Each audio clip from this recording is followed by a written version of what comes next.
मैं बहुत खूबसूरत थी। मेरी उम्र 20 साल है। मैं घर में अकेली रहती थी और मेरे साथ मेरा नौकर भी रहता था। उसकी उम्र 35 साल थी, लेकिन मैं उसकी ओर खिंची चली जा रही थी। उसका गठीला बदन देखकर मैं मदहोश हो जाते थे। ऐसा नहीं था कि मैं उसको अपनी ओर आकर्षित करने की कोशिश नहीं की थी। मैं उसके आगे पीछे छोटे छोटे कपड़े पहनकर घूमते थे, पर वह मुझे देखता तक नहीं था। लेकिन एक दिन रात को वह मेरे कमरे में आ गया। तब मैं गहरी नींद में सो रही थी। वह मुझे आहिस्ता आहिस्ता प्यार करने लगा। फिर मैं जैसे ही आंख खुली, तो वह मुझे आज सुबह जब मेरी आंख खुली, तो मैं कमरे से बाहर झांक कर देखें। मेरा 35 साल का नौकर राहुल के में नाश्ता बना रहा था। मैं उसे देखते ही बेचैन हो जाती थी। वह एक साधारण सामर्थ्य था, जो बहुत संजीदगी से अपना काम करता था और काम खत्म होते ही अपने क्वार्टर में चला जाता था। मगर मेरा दिल मठ की तरफ खींचा जा रहा था। मैं 20 साल की लड़की थी, खूबसूरत और मॉडर्न, जो इस घर में उसके साथ अकेली रहती थी। मैं मौत, धन और खुले कपड़े पहनते थे। अगर उस मर्द की जगह कोई और होता, तो अब तक वह अपना दिल हार चुका होता। लेकिन मेरा वह नौकर मेरी तरफ बिल्कुल देखता तक नहीं था, और यही बात मुझे बेचैन करती थी। उस वक्त भी मैं खुले लिबास में थे।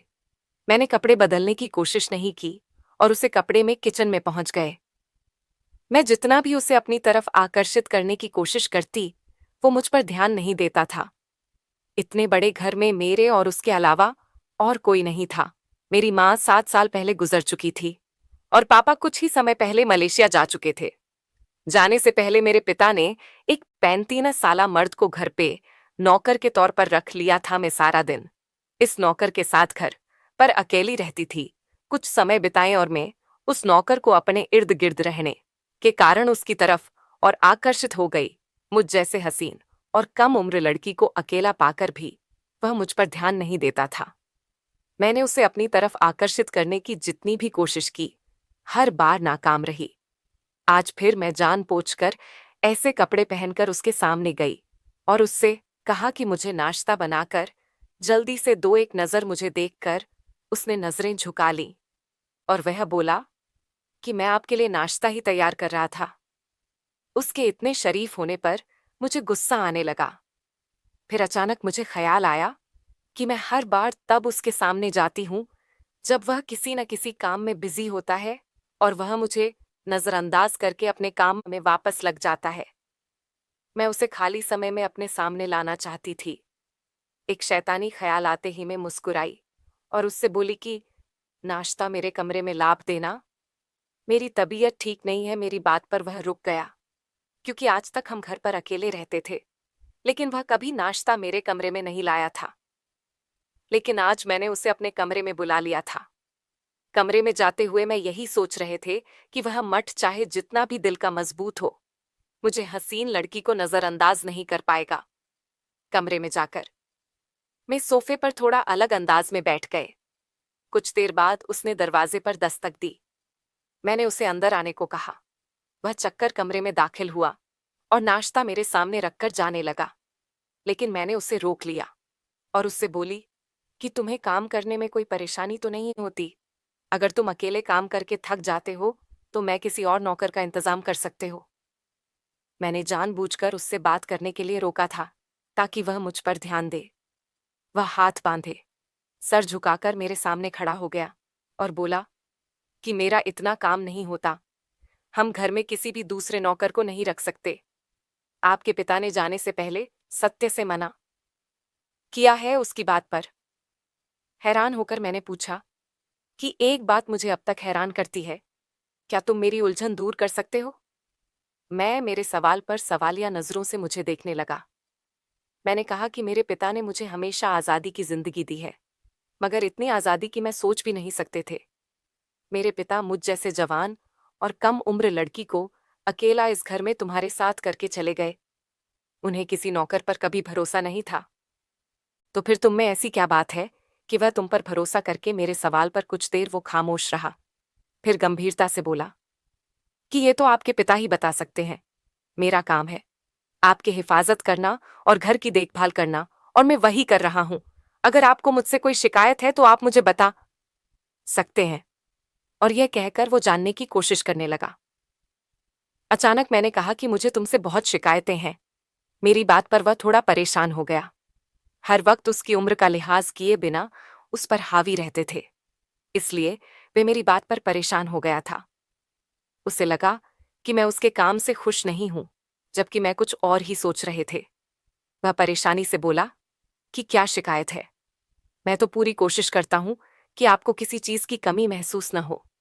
मैंने कहा कि मुझे रात को इस घर में अकेले डर लगता है। मैं चाहती हूं कि अपने साथ कोई नौकर रख लो। मैं अकेले अब घर के अंदर नहीं रह सकते और तुम काम करके अपने क्वार्टर में चले जाते हो। मेरे सुझाव पर वह सोच में पड़ गया। मैं जान पहुंचकर उसे ज्यादा वक्त कमरे में रोकना चाहते थे। मुझे यकीन था कि वह ज्यादा देर मुझसे नजर नहीं आ पाए। का खाना मेरे सामने वैसे ही रखा हुआ था और मेरी नजर उस नौकर पर थी। मुझे तो 2 मिनट ही हुए थे कि मेरी उसके चेहरे से नीचे गई। मुझे झटका सा लगा। मैं उसे देखने लगी और बोला कि आप अपने यह बात अपने पिता से कह लीजिए। का ऐसा कहकर वह तेजी से कमरे से बाहर निकल गया, जबकि मैं अपनी जगह बैठे रहे हैं कि बंदा जो नजर आता था वैसा नहीं था। मैं सोच में डूब गई। मैं सब भूल गए थे। मेरे दिमाग से वह मंजर नहीं जा रहा था। मैं शर्मिंदगी से जमीन में गड़ गई। मैं चुपचाप उस पर नजर रखना शुरू कर दी। अगले रोज भी इसी तरह मैंने उसे कमरे में बुलाने की कोशिश की तो वह साफ साफ मना कर दिया और बोला कि मुझे बाजार से सामान लाना है, इसलिए आप नाश्ता यहीं पर कर लीजिए। उसके जवाब ने मुझे हैरान कर दिया था, लेकिन अब जाने क्यों मैं उस पर हुक्म नहीं चला सकते थे। तभी एक रात मेरी आंख खुली और उस नौकर का ध्यान आते ही मैं बिस्तर से उठी और कमरे से बाहर निकल गई। मैं उससे क्वार्टर में जाकर देखना चाहते थे कि वह कैसी जिंदगी बसर कर रहा है। मैं जानती थी कि वह क्वार्टर में अकेला रहता है। मैं उसकी सेहत का राज जानना चाहते थे। अभी मैं क्वार्टर की तरफ जा ही रहे थे कि देखा, वह अपने क्वार्टर से निकलकर बहुत सावधानी से दरवाजा बंद कर रहा था। रात गहरी हो चुकी थी। उस वक्त उसे अपने कमरे में आराम करना चाहिए था, मगर वह अपने कमरे से निकलकर जाने कहाँ जा रहा था। मैं छुपकर उसे देखने लगी। वह कदम बढ़ाता हुआ घर के अंदर दाखिल हुआ। मैं चौंक गई। वह दबे कदमों से मेरे कमरे की तरफ जा रहा था। फिर उसने धीरे से कमरे का दरवाजा खोला और कमरे में दाखिल हो गया। मेरी रूह कांप उठी। अब वो यकीनन जान लेगा कि मैं कमरे में नहीं हूं। मैं घबराई हुई तेजी से किचन की तरफ बढ़ी और लाइट जलाकर पानी का जग भरने लगी। मेरी उम्मीद के मुताबिक थोड़ी देर बाद वह परेशान सा मुझे तलाश करते हुए किचन में पहुंच गया और मुझे देकर सकूं। उनकी सांस भरते हुए बोला, आप यहाँ क्या कर रहे हैं? मैं आपको कमरे में ना पाकर परेशान हो गया था। मैं चौंक कर उसकी तरफ देखा और बोली कि तुम मेरे कमरे में मुझे देखने क्यों गए थे? मेरे सवाल पर वह घबरा गया। अचानक उसे एहसास हुआ कि वह मेरे सामने क्या बोल बोल गया है। वह घबराकर बात बदलते हुए बोला कि मैं तो आपसे पानी का पूछने आया था। मैं पानी का जग रखना भूल गया था, तो सोचा कि आपको पानी के बोतल दे आओ। मैं चौंक कर उसे देखा क्योंकि मैं तो पानी का जग भरने का सिर्फ नाटक कर रही थी। पानी तो मेरे कमरे में मौजूद था।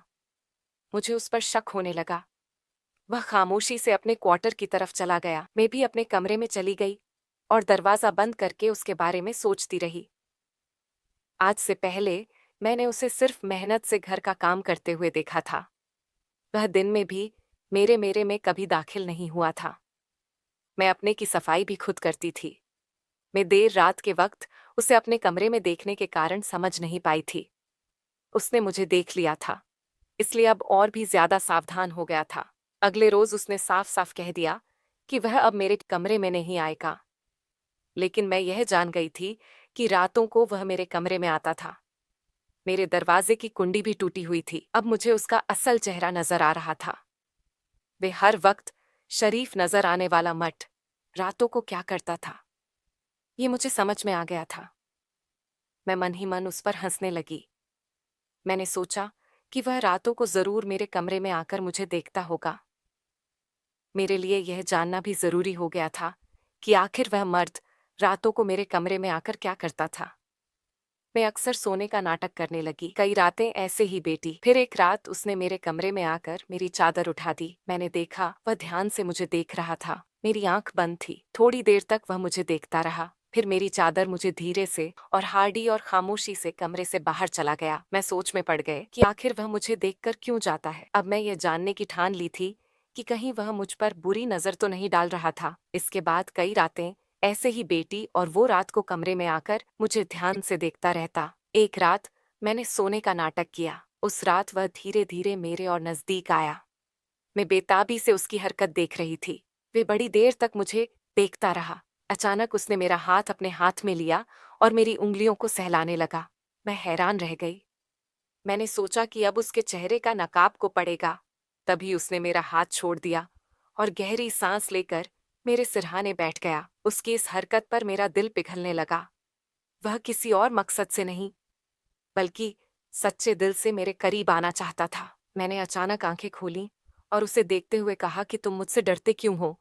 उसने चौंक कर मुझे देखा और बोला कि नहीं, मैं आपसे नहीं डरता हूँ, मैं तो बस। फिर उसने मेरी नजरों से नजरें चुरा ली। उसकी यह हरकत मुझे साथ समझ में आने लगी थी। वह मुझे देखने के अलावा और कुछ नहीं करता था। मैंने धीरे से उसका हाथ पकड़ लिया और कहा कि मुझे तुम्हारे इरादे समझ में आ गए। वह परेशान होकर मुझसे नजरें चुराने लगा, मगर मैं मुस्कुराई और कहा कि मुझे इस बात की खुशी है कि तुम मुझ पर बुरी नजर नहीं रखते।